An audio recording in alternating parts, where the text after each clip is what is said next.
Good morning, everyone. Welcome on this is the David and Chuck Show. So good morning at 9:52. I know we're not supposed to be on until tonight, but we wanted to come on. We're going to talk some sports, but we're going to talk some weather. We're going to talk about folks being, making sure you're safe today. So as you come on, say hey to us, and we'll in the midst of this whatever is coming our way and it has started here, we will talk some sports uh, to kind of you know do something different for a second. How's that sound, Chuck? I'm just kind of rambling on. Good morning, Chuck. How are you in Winston? Oh, fine. I hope you all are especially up in Haywood County, because it looks like we're going to get a repeat of something that we don't want to come through the area again. So I will tell you, it started last night, and I've been at the office since about 5:15, but it started kicking into overdrive in the last 30 minutes. And just I'm going to put something up here that's not live, but this was as of that's we're the blue dot. That's us as of about 15 minutes ago or so, because we had trouble getting on because my computer and all the stuff down here at the office we're not able to use right now because the weather has really messed us up. so the folks are listening. We're on right now at 9:53 in the morning.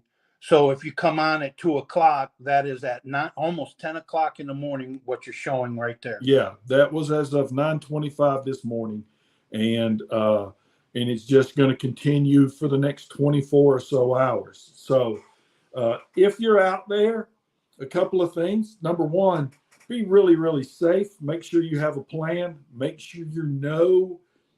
Uh, don't drive through running water. I'm sitting here looking at my window. Most of the folks know where my office is located, right down here at 1256 Delwood Road at the bottom of Russ Avenue. And there was already some flooding in Asheville started last night. The golf course out here, the Maggie Valley Golf Course on the front nine on the bottom, when I drove through at 5 o'clock this morning, was already flooding over into the road. So, you know, man, as far as the football game is concerned, the Mountaineers game right now at 9:54 a.m. on Thursday, it's still a go. I don't know that they can play it, but it's still scheduled to be played right now, and it's a call that I know that I've spoken to Jonathan 2 or 3 times, and he is just worn slap out dealing in trying to make because you're dealing with Chuck, you're dealing with uh, the school, you're dealing with Franklin, you're dealing with the conference, you're dealing with the Haywood County school systems, you're dealing with possibly the youth league, and you're dealing with emergency management and the local law enforcement, all kind of trying to figure out how to get this thing done.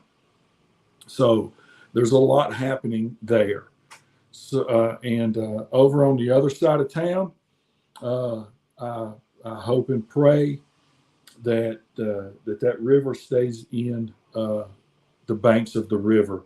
Look, we all want to play each other and we want to beat each other 300, that one day a year, but this is not about football.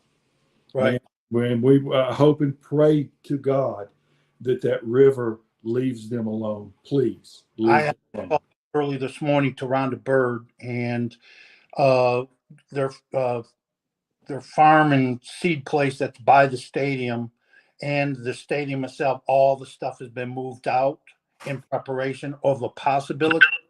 They're hoping and praying the same thing, but this could be the third time that they could lose their stadium. Man, you hope not. And we're all hoping for the best for everybody. And as somebody who dealt in emergency management in my life, in my career in law enforcement, and all in the military and all that stuff, don't do something stupid. If you think that you don't need to do it, then don't do it. If you don't need to be out today, keep your butt at home. If you don't need, if you got to go to the grocery store or do that, get there and get home. If you see running water across the roadway and it's not supposed to be there, I'm not talking about a puddle, but I'm talking about real running water, don't go through it. Our law enforcement, our EMS, the emergency management teams, they've got a lot going on. And what I would ask, and for everybody that's watching us, please in the comment section let us know how the weather is and the conditions where you're at, because we want to talk football, and we want to talk baseball, and we want to do that stuff to kind of be a diversion too, but we also want to be a good public servant today, because that's more important than any ball game. If you could add that if you do put a comment on there, put the time that you're putting the comment on, because as people are looking at, you could be at 3:30, you're putting something on, and somebody can say, hey, that was just put on minutes ago, avoid that section of town. So I think that's just to put the time that you're putting. Well said, Chuck. Thank you so much. And again, before we get into all the other stuff, the ball game, as far as I know, 20 minutes ago, is still scheduled to be played. That's all that we know. I don't know anything else. I don't know that I would bombard the school with telephone calls, but because the second that something changes, they'll let everyone know, and then Chuck and I, from our format, will let everyone know. Is that fair to say, Chuck? Yeah, that's fair. Yeah. So, Franklin, let's kind of divert from the weather, and I'll keep switching back as we go. Franklin, coming across the mountain to Tuscola. Chuck, I don't even have right now. All my stuff has got weather on it. Got it. But Franklin 4-0 coming into 3-1 Tuscola. I'm gonna kind of throw it to you, and I'm gonna keep looking at the weather while you're speaking. Okay. Mountain 7 action, obviously. Franklin, as David said, 4-0, 1-0 in the Mountain 7 conference. They won big last weekend. Tuscola was off. They're 0-0 in conference play, so Tuscola is looking to get their first win. Franklin comes 37 points a game and giving up 9. And most of those 9 points a game are given up late in the game when mop-up duty and backups are playing. So they've handled their first 4 opponents. They've handled them quite easily. Tuscola scoring near 25 points a game and giving up 17.5. But if you back out the Asheville game, Tuscola's defense is giving up 7 points a game without the Asheville game. Sometimes teams, you got to take those bad games out and see how they're playing. And I think that's a more indication of what Tuscola is that they're playing good, very sound defense, and they'll need to match up with this Franklin team. So this is going to be, you look at it, and this first thing you're going to say is you better strap that helmet up, because some back molars are going to be rattling throughout the game, because both teams are going to be hitting on people, and somebody's going to have to come on the defensive side or do what they do naturally and let Walker Bolden come flying around on the field, because that man is an assassin on the defensive side of the football. And he's going to be challenged this weekend or whenever they play the game. So you got 2 very good defenses playing each other. One has a little more proficiency at scoring, but again, you don't know as you look at the non-conference schedule. But look, it's a different team than last year. Both teams are different. Still, when you put the name Franklin, you're playing Franklin, you're going to be in a very physical contest.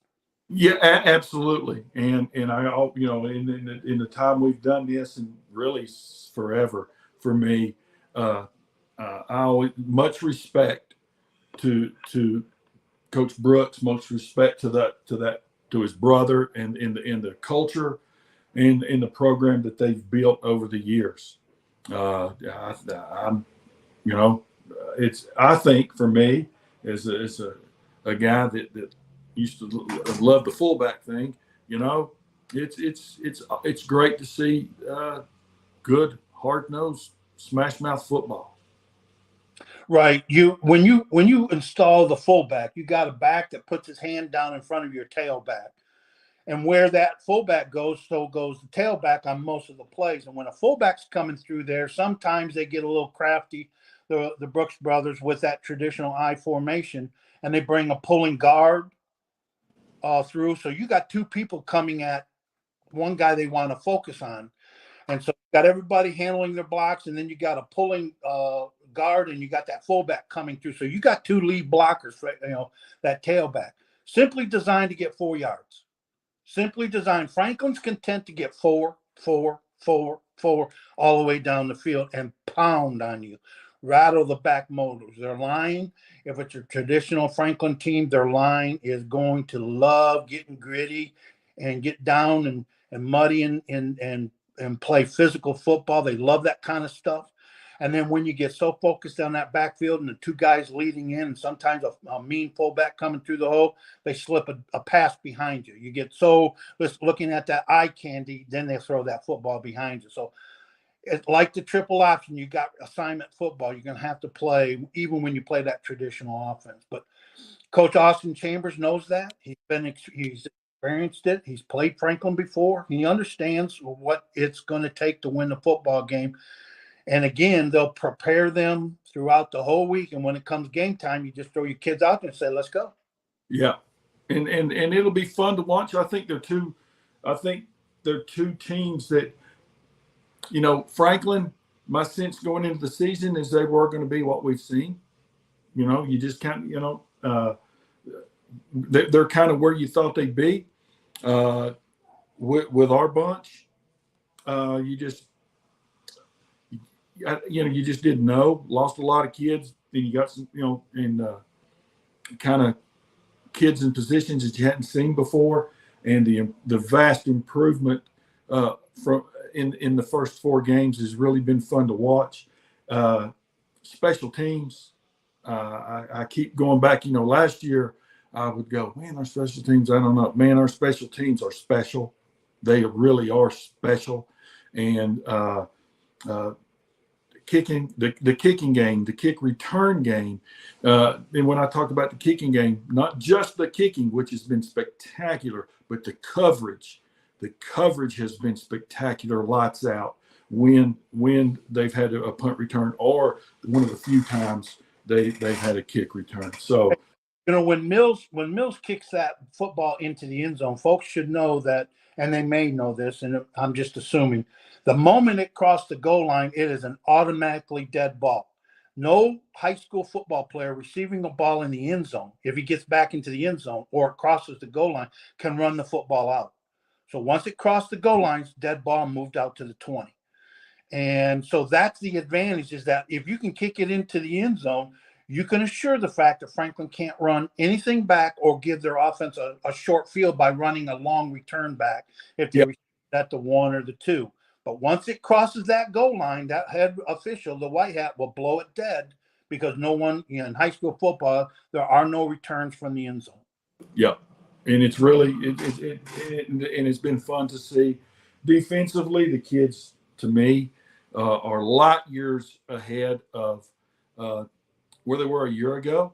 It's really, again,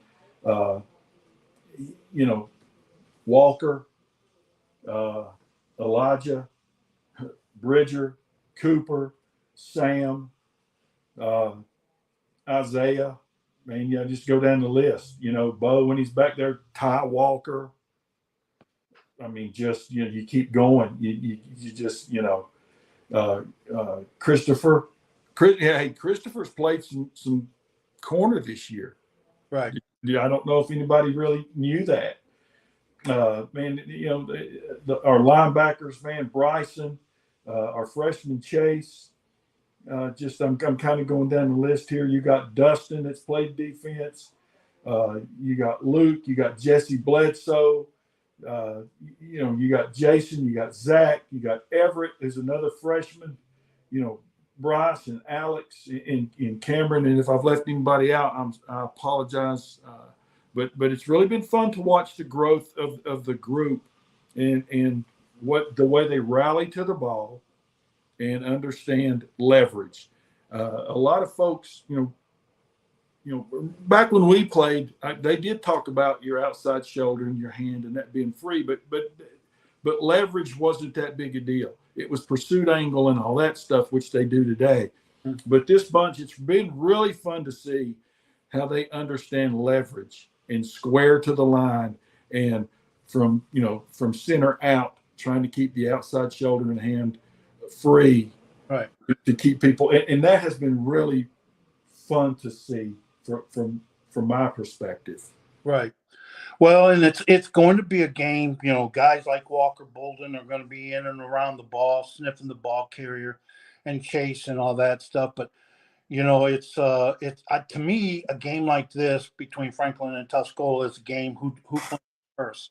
You can't flinch, and because they're going to win some plays, you're going to win some plays, and you're going to battle that thing throughout. But some point in time in the game, hopefully, it will be Tuscola not flinching, but somebody's going to flinch, and who flinches probably is going to lose the game because you just can't flinch. And flinching, what I mean is you intent on going toe to toe, but then all of a sudden, they may change their game plan, try to do something cute and get around or lose the football, or they're moving the football slowly down the field, and then they try to throw a pass, something they're not comfortable doing.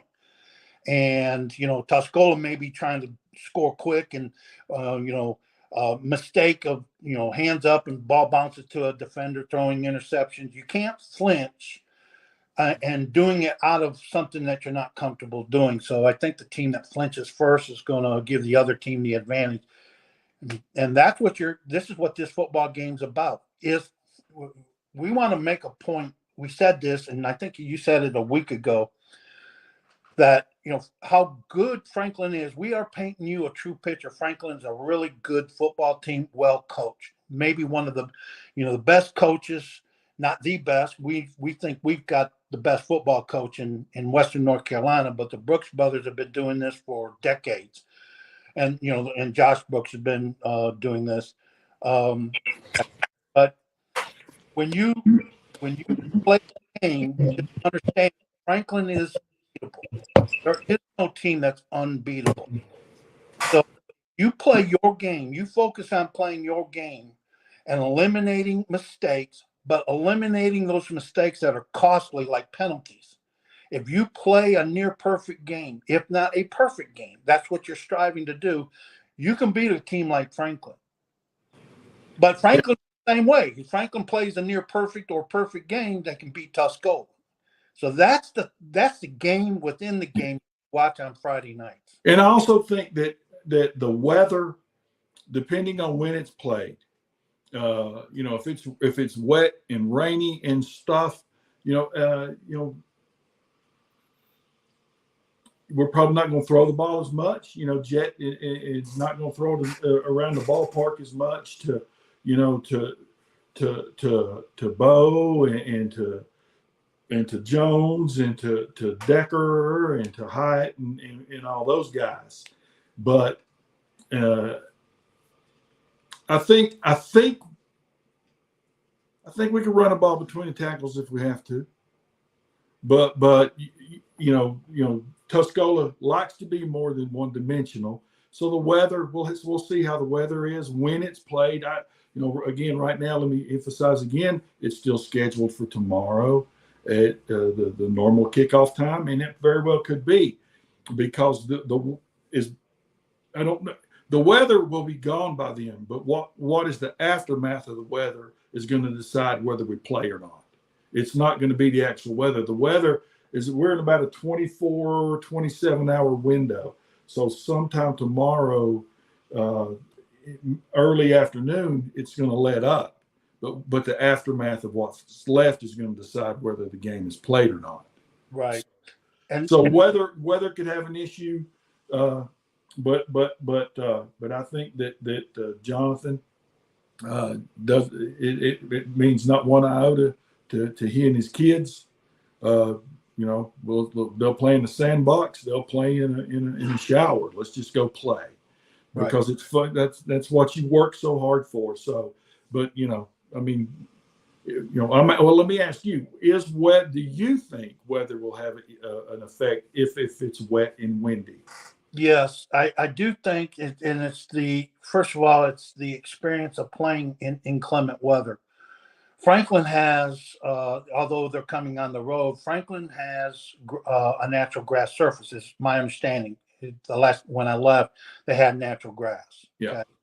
And so, tendency to cancel games and move them to Monday or to Saturday. They don't like playing in the wet weather.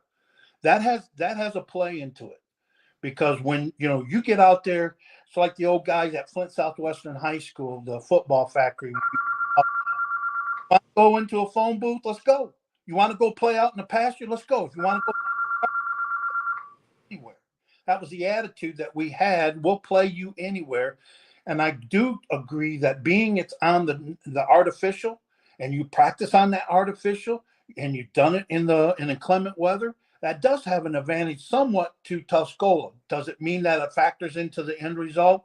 We'll see, because we got to see how Franklin plays in inclement weather. And so the bottom line is it will have a factor into the game. And I do think playing on artificial turf, having practice out in the rain on artificial turf, that that will have a factor of the end result. I will tell you that when I was at Flint Southwestern in the mid 70s, we had Atwood Stadium, which you've seen, and it was artificial back there. It was an artificial turf for all the four city schools. Well, three. Northwestern had their own field. And what happened is that we used to dominate on artificial turf. Rain, sleet, snow, sunny, whatever the case may be, clear weather. We always were in a funk coming from artificial turf playing on natural grass. It was completely different underneath our feet.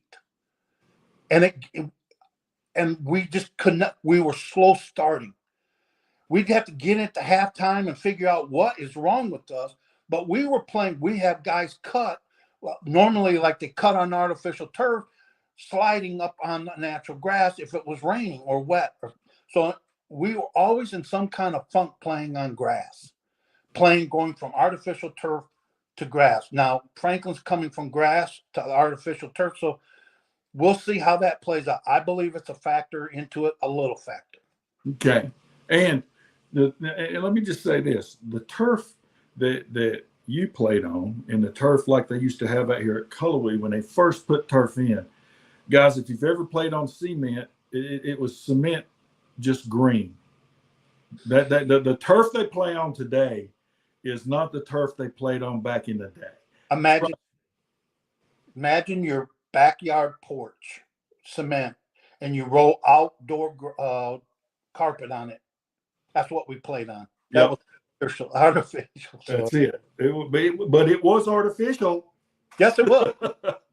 Didn't have to.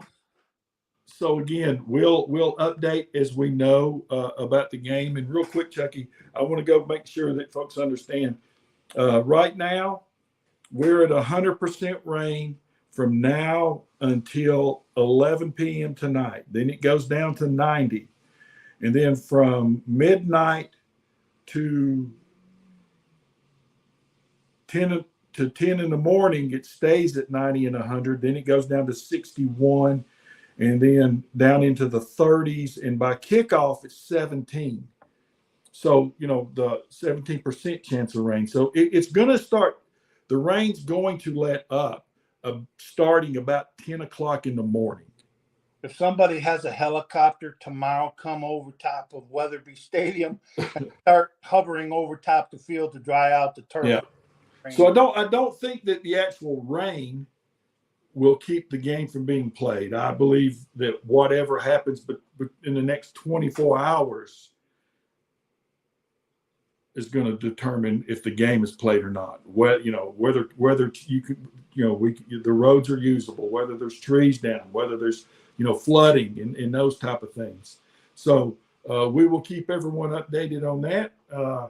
And any of the other games, I know they were supposed to play some tonight. I don't think they're going to play any tonight, and I don't know that for a fact. But I would be stunned if they played any of the games tonight.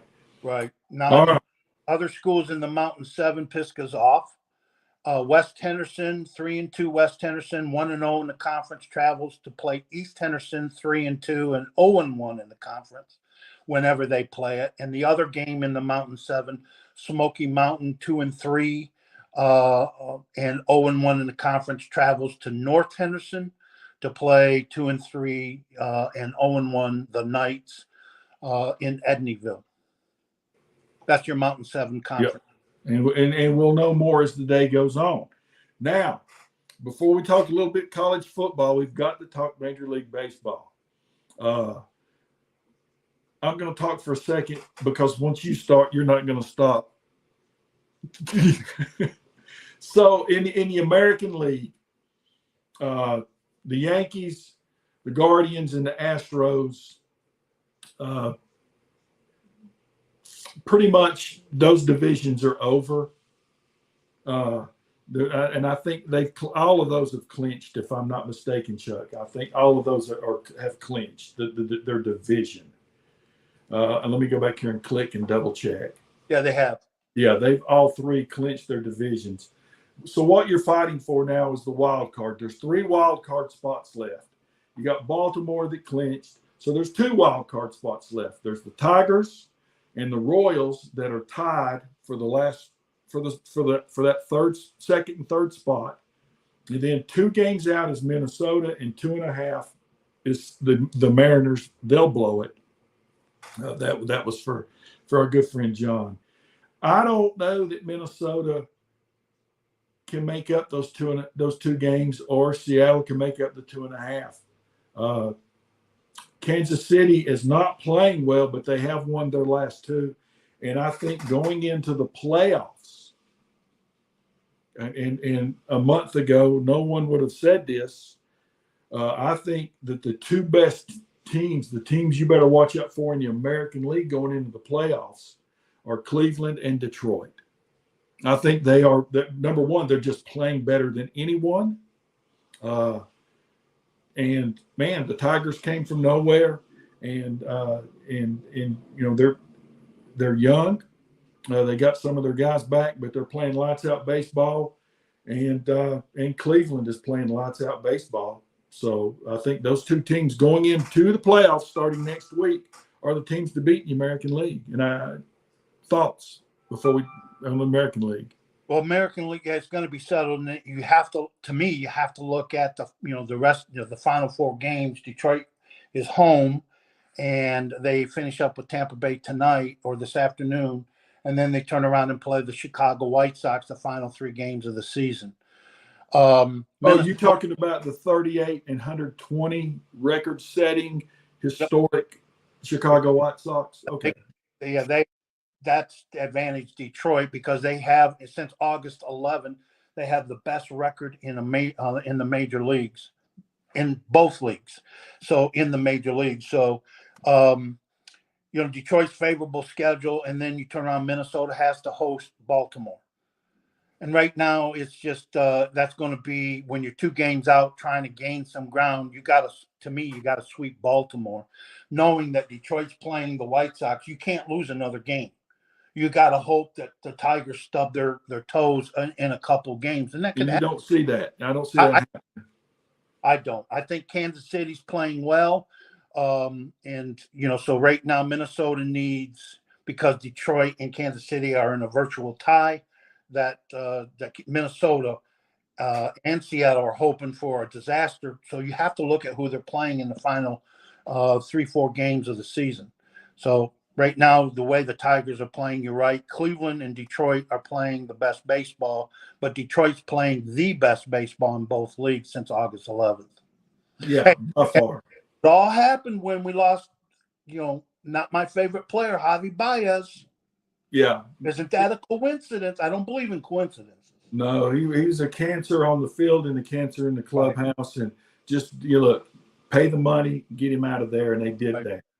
The Yankees, I've never been a Yankee fan. The only time I ever even thought about the Yankees was when my man Reggie Jackson played for them. And other than that, I'm not a Yankee guy. I just don't know. I just don't know that anybody. I think, man, advantage Detroit, advantage Cleveland. Uh, you know, because they've been there, done that. You cannot count Houston out. And my Orioles. Here's the deal: the Orioles are going to end up with about 90 wins. And in a normal year, you go, that's pretty awesome. But they won 103 last year. And yes, they've had some injuries, but pitching, back end pitching, and lack of hitting in the middle of the order. I still think going into spring training next year, they should be the team to beat by far. But right now, I don't see them getting out of the wild card round. They just don't have the pitching. And Rutschman he's a 240 something hitter now. Something's going on. And he didn't even play last night. Yeah, I totally agree wholeheartedly about that. They have been, when you lose, it's like Detroit last year when we started this season looking for, playing our future play. And we said we want to play Baltimore again because we felt everything would be, a better season. Baltimore's in this position, which is a good position. They have lost 5 starters in the rotation. 5. Grayson Rodriguez, the young kid, is out for the season now. They announced it yesterday. They have guys that are not going to be available. They're having Tommy John surgery. They took the kid that was a disaster as a closer and released him. So I mean, you got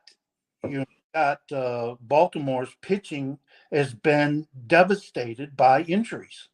Yes. Long-term IL injuries and season-ending injuries.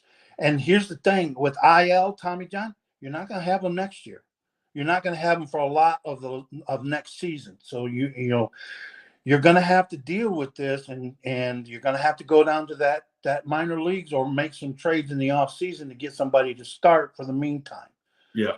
Now, a lot of pressures that Rutschman. Remember now, Rutschman came down and collapsed, not collapsed, but he's got 30 points in his average when McCain got, since it got hit in the eye and has not played a lot. So Rutschman has had to bear that responsibility of playing a lot of games. They would take Rutschman and put his bat as a DH. They don't have that luxury. So catching, I'll tell you from the standpoint of having been a lifelong catcher, that you're least effective at the end than you are at the beginning because your body is broken down from all the stuff that you go to be a catcher. And now we're seeing Rutschman, who is really wanting to wait, heal up in the off season, but they're going into the postseason. So they may be, since they clinched, they may try to rest him for the rest of the week before they get started in the postseason. So, and we'll see what happens. And I'm really looking forward to the playoffs on the American League side. And one thing for me, and this is with Lloyd, and I don't know if Lloyd's watching, but he'll probably watch the replay of it somewhere along the line, is today is the last game in the history of Oakland. And as a kid that grew up, that my idols were the Baltimore Orioles and the Oakland A's. Those two teams were kind of like, man, I lived and died with them. Really a sad day and I've been doing a lot of reading just about what for out there for the fans. Really a sad day, and they're gonna sell the ballpark out today, and then that's it. They're done, and then they're gonna go to a 3 or 4 year purgatory where they really don't even have a name. The guy that's the owner, what a piece of crap, in my opinion. But that's, I just think, I hate it. Again, I grew up in a time, and I never, I was never a Raiders fan, but I grew up in a time where, man, when the Raiders were playing, you watched. When Oakland played on Sundays, you watched. And when Reggie and the A's played, you watched.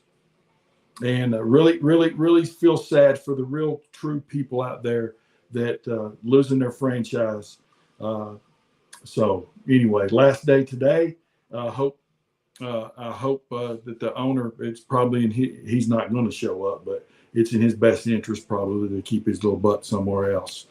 But sad day for me for Oakland, and I know that Lloyd is not happy about that. National League. The Dodgers, the Phillies, and the Brewers won their divisions, and the Padres have clinched the top seed in the wild card. Well, they've clinched the playoff spot. Now, I'm not going to see the top seed. And then the Mets and the Diamondbacks are in a virtual tie for those two spots that are left, and the Braves are a game out.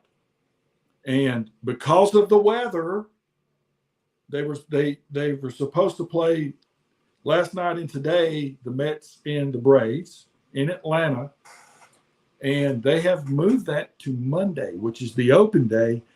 If there's a possibility that one of them, it will affect their playoffs. I don't see how you cannot do it. And then because they're supposed to play a doubleheader Monday, Chuck. Right. But they're not going to play game 2 unless it affects the seeding and or somebody getting in and out. Right. Hey, this is why you don't try to put off your makeup games at the end of the year. But, the weather has put a snafu into, I think it's more pressing for Atlanta than it is the Mets, although Atlanta will host that doubleheader or single game on Monday. They're going to play Monday. At least one. At least one. They're going to play Monday.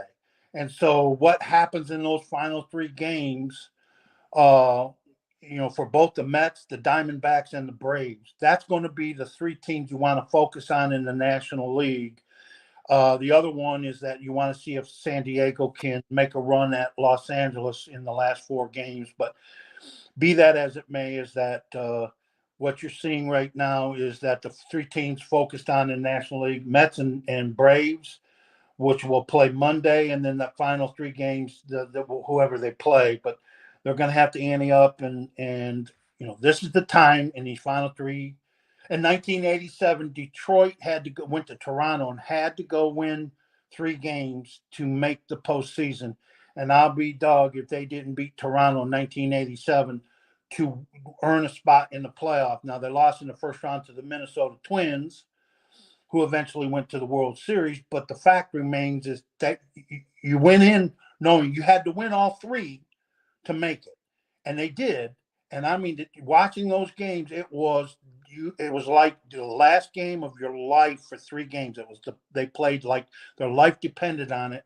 So I think if you're a National League fan or a baseball fan, you want to focus on the Mets, the Arizona Diamondbacks, and Atlanta to see how they play. And this is going to be interesting amongst those 3 teams. Yep. And again, I'm more, and it is, in our group text, I always say it's really cool to see. I don't like the fact that there's 6 teams in each league in the playoffs. I think that's too many. I do.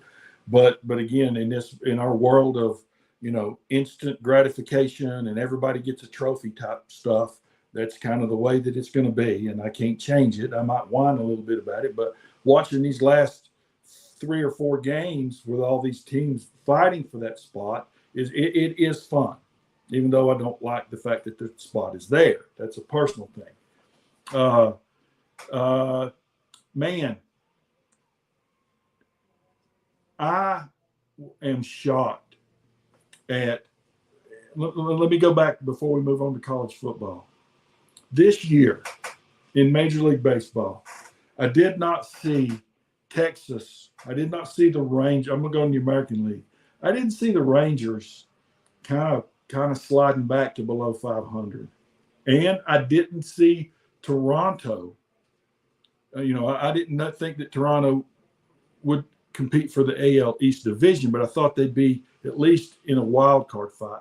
Those 2 teams in the American League, to me, just were the biggest disappointments in the American League to me. Totally agree. Texas just, it's a World Series hangover.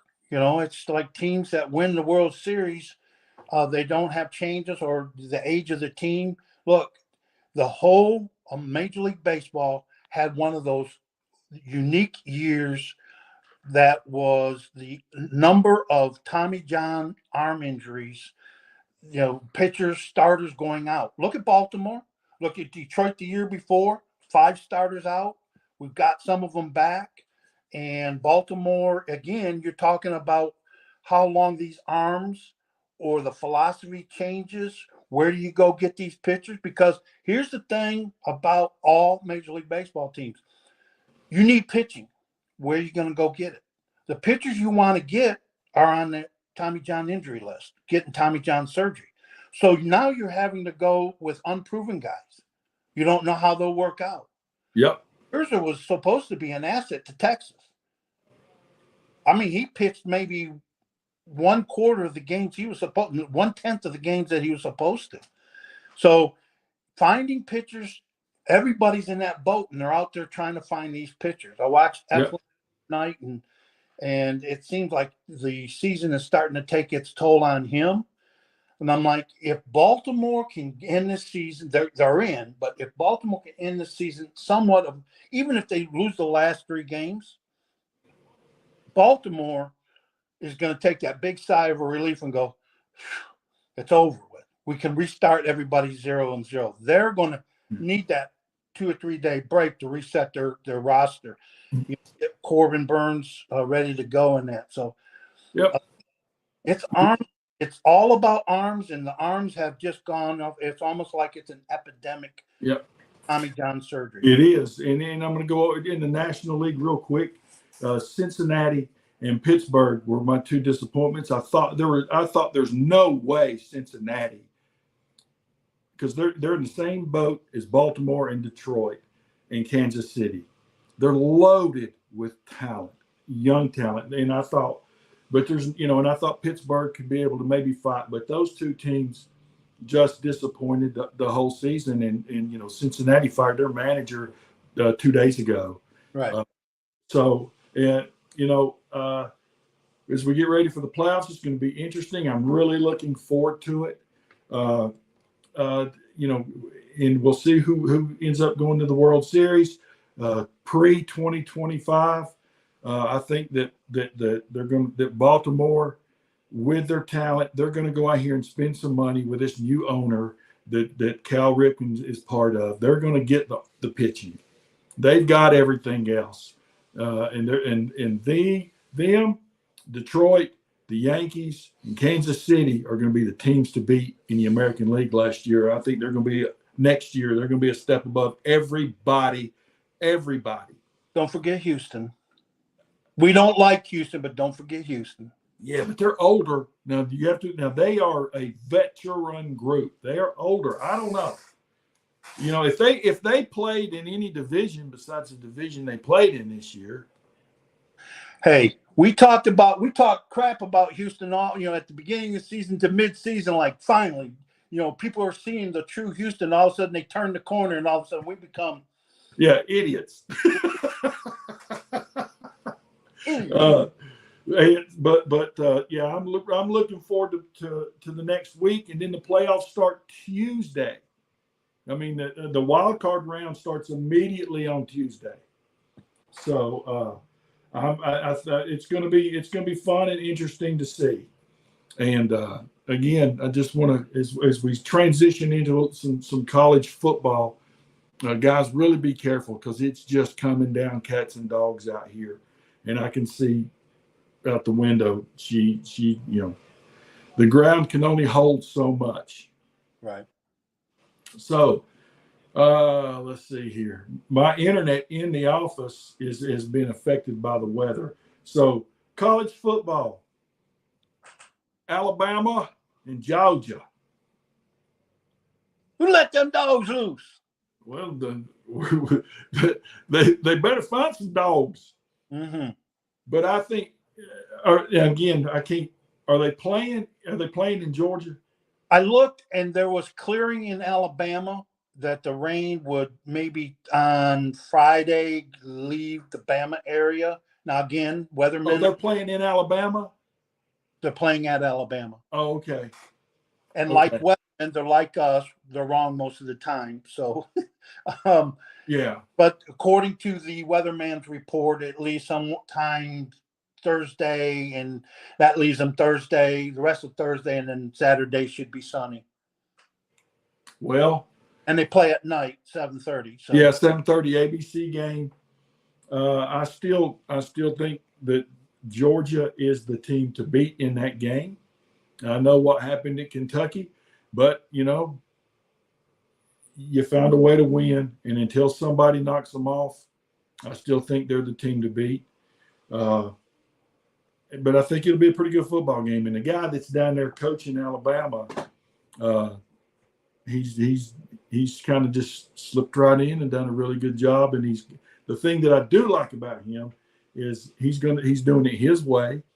He's been very respectful to Saban, but he's running the program the way that he knows to run the program, the way that he wants to run the program. And I don't think they've really skipped a beat. no, I agree with you. I'm on the other side of the ledger here in that I'm looking at the way Georgia. I felt the same way about Georgia until they played Kentucky on the road, and you kept waiting for that fourth quarter for Georgia to seize that game and score 2, 3, 4 touchdowns to win handily, and it never happened. They won by 1, and that to me is like a dent in that armor. Whereas Alabama, like they played that similar type game against South Florida, but yet when the fourth quarter came, they seized the moment and played well. I think the game's in Milroe's hands, and being at Alabama, I think it's a 1-point game, that type of close game. But I think home team Alabama wins this thing. And and again, when you live and die by that transfer portal, out of Georgia. But again, I'm in the fan looking at it. Yeah, Alabama wins that game. it'd be fun to watch. Yes. And don't sleep on the team in Knoxville. Now I'm gonna tell you something. Alabama's young on that defensive side, so if Carson Beck can exploit them, my pick may be wrong. Yeah. Hanging on Alabama, the home team. But yeah, and again, I can't bring everything up here, Chuck. So I'm going to have to depend on you. Right. Talk to me about the big games this week. Well, I mean, who have we got? Because Well, I can't bring anything up. I'm sorry. no problem. You start with the Little Brown Jug. It's been a while since we've played for that. We being Michigan. I'm born and raised in Michigan, so I say we for Michigan State too. Minnesota at Michigan State. That's going to be an interesting game, probably, because Michigan will, somewhere shoot themselves in the foot. But we play, and it means something to play for the Little Brown Jug to us. Where are they playing this one at? At Michigan. Okay. All right. A game to look at: Kentucky at Mississippi. What Kentucky team shows up? Look, I mean, if you're a betting man, which I might be, Ole Miss might walk the dog on this one. They're at home. And Lane Kiffin's got them playing so well. And Lane Kiffin's team, they don't care where you play it. They're going to beat you. They're going to thump you. And what's the difference between this version of his Ole Miss teams and the ones in the past 4 years? Tell me the difference. Big time quarterback, and they are good up front. Well, yes. They are good up front. Their skilled people, since he's been there, have been on par with everybody they've played. But, man, they are really good up front on both sides of the football. And I think that's what is going to keep them in contention, not just to make the playoffs, but to have a chance to win this thing. Right.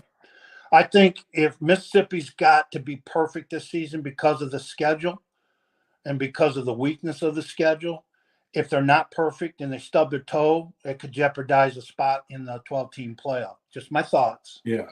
Right. And as the season goes on, and we start and we're way too early to talk about that. And the rankings mean nothing. The AP ranking, it's just stuff for people to get on here and for us to talk about. Basically. To the Ole Miss Wake Forest game, and I gave him to Deuce, and his friend went. And when we got back, I said, So tell me, how was Ole Miss? He was like, it was like watching a high school team play a junior high or middle school team. He said there was a difference in size, speed, athleticism, skill. He said that quarterback is bad to the bone. So I'm thinking, okay, all right. Yeah, they looked like that on TV too, so it was in person. But throughout the rest of the games, are you interested in Louisville at Notre Dame? No, Are you? no. I'm just bringing up the top game. Yeah. Let's Like just yeah. Who cares? Colorado 3-1 at Central Florida. You interested in that? Who cares? Okay. Now, this is just for me. I'm not speaking for you. I'm If speaking I for me. think differently, I'll talk about it. Yeah. Oklahoma 3-1 at Auburn 2-2. You know, that's an intriguing situation because of the quarterback situation on both teams. And I will tell you, I'm going to speak for just a minute. As the parent of a former top flight recruited college, high school quarterback, I would never, ever allow my child to play for the guy at Auburn. Ever. Never, ever. I will tell you, when in Jonathan's junior year, when all hell was breaking loose, I still feel that the guy in charge didn't have his back, but the guy in charge didn't publicly destroy him. There's, I give him that. That guy down at Auburn destroyed his kids. He took no blame. And he sat there in front of the world and I know they're getting paid and I know that it's different and I get it. I do get it. But man, but you got to look in the mirror and go, you know what? I'm the one that's coaching them up. And I hope Oklahoma beats the dog poop out of them. I think Venables is in the same situation as that, when you create a situation of looking over your shoulder and you got the transfer portal, you'll have a revolving door that does not do a thing for your team chemistry. And so what does he do if of the kid that gets the freshman, he gets hurt? He's a small kid like Bryce Young, and he likes to run the football. Well, I mean, Auburn's offense may be pedestrian, but their defense is pretty stout. So it'll be an interesting game. There's problems on both sides, on the Oklahoma side and Auburn with the quarterback issue. But, Jackson Arnold's going to transfer. Whether he does it now, and he's seen two quarterbacks now, one particularly in the UNLV game. Yeah, and we're going to talk about that in a minute. All right. Keep that in your pocket. All right. He's seen them take and leave this year because they haven't played their, well, it may be he can't do it because of the fourth game. He has not played the fourth game. He can leave and declare this as redshirt year. And that's exactly what he's doing. So chaos is about to ensue for a lot of teams. Wisconsin, also at 3:30 at USC. I just like that for the novelty of it. It reminds you of sort of a Rose Bowl game. Yeah. But to play these games like with USC, UCLA, I thought last weekend with UCLA going to LSU, I thought that was one of the coolest games ever. LSU was a dominant team. UCLA was not. But just to have UCLA at some place you've never seen them before. So Wisconsin 2-1 at USC. We'll see how both of them are coming off getting thumped. Here's the game that I'm wanting to intriguing game because of so many backstories. UNC at Duke. We have another game where a coach, Mac Brown, when he was at Texas, fired the new head football Diaz at Duke, fired him in mid-season as his defensive coordinator and so that now they get to play a regular season game, and UNC's coming off getting thumped by James Madison University, who 70. the week before only scored 13 points against Gardner-Webb, and they hung 7 days later they hung 70 on North Carolina. So At 4 o'clock, I'm gonna be, my eyes are gonna be on that game to see how these two react. Duke is 4-0, quietly hovering in the bushes as a 4-0 Duke team with a good quarterback that transferred from Texas. 5-0 Duke, right? Huh? They're going 5-0. Well, it could be. That's why they play the game. Yeah. Another game, just because of the novelty. Remember when you see Stanford at 7 o'clock, see Stanford at Clemson. Stanford played at Syracuse Friday night, flew home, then had to come out. I think they're coming out today to Clemson. So they had to fly from Palo Alto, California, all the way to Syracuse, turn around after the game and fly home, and then be home for 3 days and then fly all the way back to the East Coast to play Clemson. They at 7 o'clock. So it'd be interesting to see how that plays out. And Clemson, Clemson, huh? Clemson big. Clemson real big. All right. I agree. Ohio State 3-0 goes to Michigan State. Michigan State is 3-1, lost to Boston College. Their fans in Columbus are sort of upset at this new transfer quarterback. He's not setting the world on fire like JT Stroud did, or Kyle McCord, who then transferred because it was chaos for the quarterback. He transferred to Syracuse. But so that's going to be interesting to see for the first time this year, Ohio State on the road at Michigan State. And folks, if you watch the Michigan State game or you somehow get to the stadium, when you hear the voice in that stadium, that is our compadre and Mr. Part of our what we do here. Mr. Peter Clay is the voice of the Spartan football in the stadium. So he bleeds green, Chuck. My goodness, does he bleed green? But Michigan State and Ohio State, but Ohio State's gonna. I don't know that it'll be close. They're going to score a ton of points. They're going to score just a ton of points. I think Chuck probably got interrupted by a phone call, and he'll be back here in just a minute. And while we're waiting for him to reconnect, just want to make sure that folks understand to be wary as the day goes on, because there he is. Chuck's back. Hold on just a minute, Chuck. Let me get you back in here. Let me add you to the studio. There you go, bud. Somebody called you. Yeah, somebody called me, and I'm like, oh no. So anyway, just folks, again, be really careful. Don't be out if you don't need to be, because I'm sitting here and we've been on the air for 57 minutes and it's not getting better, it's getting worse. So be really careful. So anyway, Ohio State big. College season, just to finish off the college. Yeah, Ohio State big. Okay. Then we had the Georgia-Alabama game. We're on the other side of the fence.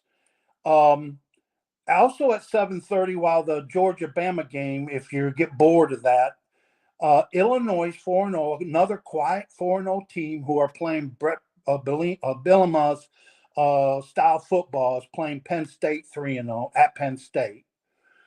And then at 8 o'clock, you got Florida State, who got their first win. They're 1-3. Okay. We're all pulling for Illinois, right? Yes. Okay. I just want to make sure that No, okay. You don't know. I'm not a hater, but I do not like Penn State. God strikes you dead when you say things that you shouldn't say. So go back and, when you say I'm not a hater, we both kind of are. Yeah, okay. Yeah. All right, fine. I hate him. Penn State, James Franklin. I don't like him. Yeah, go ahead. All right. 8 o'clock, Florida State 1-3 at SMU 3-1. Just an intriguing game again. But then finally wrapping up at 10 o'clock, when your day's all done and the games are all played, you got the West Coast games. 4-0 Washington State against Boise, 2-1 at Boise. Arizona 2-1 at 4-0 Utah. There's a lot of, and then the other one is Oregon 3-0 at UCLA. So 3 undefeated teams are putting their undefeated records on the line out in the West Coast. I like those games, and I will be watching all 3. Go Cougs. Go Cougs. I'll tell you why. I think again, what happened to Washington State and Oregon State is a travesty to me. The way that it was handled, the way that and at the end of the day, I think they're going to come out in a really good spot. Both of those schools are going to come out in a really good spot. But I'm pulling for the Cougars. We're going to get John Taylor to pull to be a Cougar. Because again, I love to see the underdog when they look at you and say you're not good enough, and they go, okay, I'm going to show you that I am. So yeah, so it's like pulling for Washington State is like me pulling for Ohio State. That ain't happening. Gonna pull for Washington State. So Washington Husky fan. So now we're gonna kind of move into our I can't believe the world we're in conversation. And without speaking for 30 minutes about it, let everybody know what happened at UNLV in the last 4 days. Well, the quarterback came from Holy Cross. It's Sleuths, and he came with a promise of getting $100,000 of NIL money. Verbal commitment. The head coach and assistant coach was involved, and they're arguing. And since 3 games in, he's only gotten $3,000 for travel money. Moving, relocation money. So they're $97,000 short, and he's asking about the money. And they said, well, I didn't approve that. The head coach, who used to be the former head coach, Barry Odoms at Missouri. And he said, I didn't prove that, and you don't have it in writing. And he said, oh, so you're going to play that game with me? I took you as your word. Well, I, as of today, leave. He left UNLV because he's only played in 3 games. They're 3-0. Starting quarterback. He bolted and said, I'm using this as my redshirt year, and he's going to transfer. Now it brought all the light on all the stuff that's being promised, and I'm sure there's a lawsuit coming. This is happening all over the country and exposing all these coaches promising this and not delivering. And then they have them and they're like, well, they're either telling them we'll get that to you at the end of the year, that we got to get it this way, which is a lie. Or we're playing the game like UNLV's doing, is that, well, you don't have it in writing. So if you're listening to this and you're a player, you get everything in writing from a coach. Say, coach, I don't want to be a UNLV situation, so I need this in writing today. My thing is, Chuck, and I'm not trying to be holier than thou, okay? Because again, I go back from our situation. If Jonathan was 17 right now, in the same situation he was in, right? Right. Jonathan would be a multimillionaire, right? Right. So I don't begrudge, but I also go back and I ask myself, this guy, and I'm not picking on him. It's just it brought it to light. Did he go to class? Did he go to school? And I'm not trying to pick on this kid because he's not the problem. Right. The problem is the system. When you do all these transfers and all this stuff and you leave in the middle of a semester, and where have you been? Did you go to school? I mean, I don't understand because somewhere in there, you still got to be a student athlete. That's an excellent point, David. And being the things that you and I know behind the scenes that we do not want to divulge. We're not going to. Kids are involved. So we keep that to ourselves in our private discussions. The chances of him, we have to say, because of the environment we're in, he's not taking class. Because there's no audit of these colleges. There's nobody auditing, are these kids going to class? They're getting paid. And besides that, if you're getting paid $300,000 and then you turn around, look at the kid and go, you're supposed to be, taking classes. I make $300,000. What are we going to do to that kid that says, I make $300,000? You think the Sanders boys at Colorado are going to class? This is not. So the answer to that question, what I believe is no, he doesn't go to class. Yeah, I just you know, and I don't begrudge them, but and we've said this since day one. Since day one, it's got to be somehow, some way. There's got to be regulation. There's got to be somebody that it's like the Wild West. I said it last year, on this topic, and I will be as frank as possible. You couldn't pay me coming out of high school. You couldn't pay me to go to that shitstorm of D1 football. You couldn't pay me. I don't want to be involved in it. I would go play, if I was good enough, I would go play D2 or D3. I'm telling you, take Mars Hill and Elma College, and you got two places where the coaches take care of you. They're honest with you, and you're going to class. That's what it's supposed to be like. And then on Saturdays, you get to play something that a lot of people don't do. You get to experience college football. But hell come to no fury, I would never, ever go to D1. Don't get me in there because of the things that those people go through. And the system and the situation that we've got, transfer portal, line, corruption, and now we got the NIL situation. I know, Jonathan, you know what? Reggie Bush filed a lawsuit against USC this week. Mm-hmm. NIL money that he deserved when he was playing, and they didn't pay him. Mm-hmm. I sit back and I think of all the crap that Jonathan Crompton went through at Tennessee under Phil Fulmer, and then, still stayed 5 years, committed to this Tennessee. You're going to start seeing athletes like that go, well, I'm going to file a lawsuit. They're going to watch Reggie Bush, and if he gets money, see the mass lawsuits against schools of former players saying, you owe me some NIL money. Mm-hmm. It's inevitable. Right. It's inevitable because, again, and I don't want to, and I'll spend 30 seconds on this, and then we're going to move on.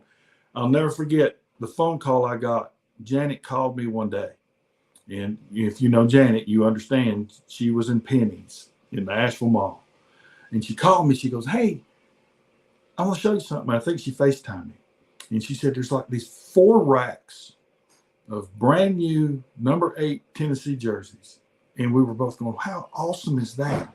How awesome!" Because that's your first thought, man. Wow, that's pretty freaking cool. And then a couple of days later, I'm sitting there going, "Wait a minute, what did he get?" Because he just called me and needed me to wire him a couple of $100 so he could have gas in his truck because he can't get a job because his job's football. See? So, and I get it, but I hope that they regulate it, and I hope that they figure out a way to make that you're still going to be a student athlete, because because if not, this thing's going to die. Because the one thing, because you put in our group text the other day how the TV ratings for the who played last week, that was the everybody watched, and it was off the charts TV ratings.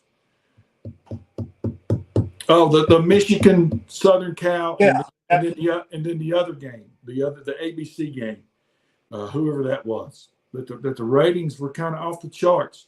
But if you go back and you read more, attendance at college football, major college football, attendance is declining rapidly. Overall television viewership is declining rapidly, except for the big games. People are going, wait a second.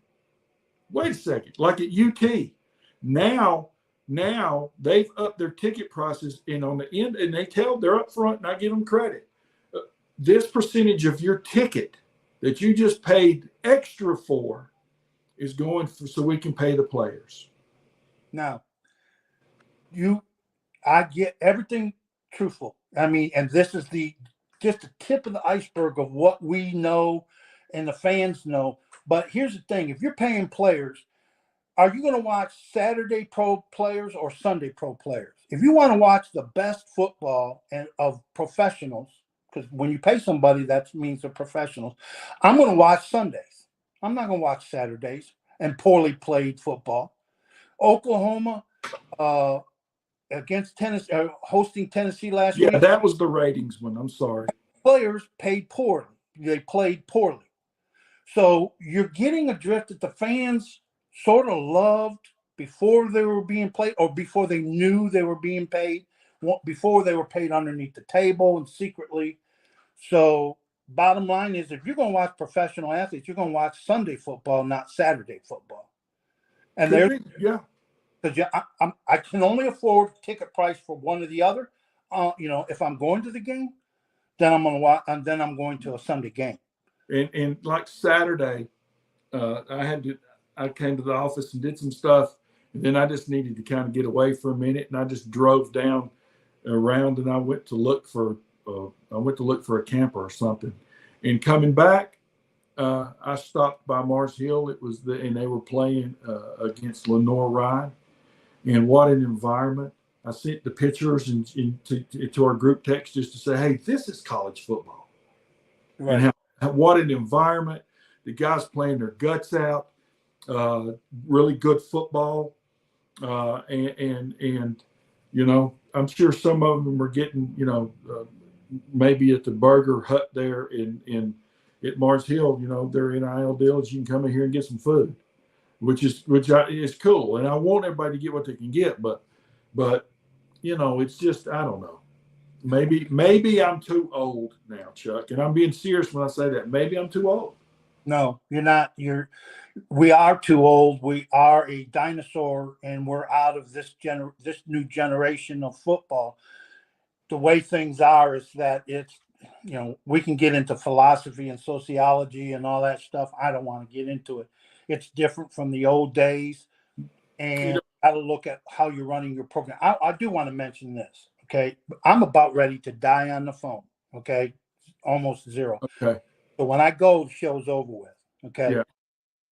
But I said in Division III, I'm using my alma mater because I'm proud of the way they do things up there. The success they've had the last 3 years.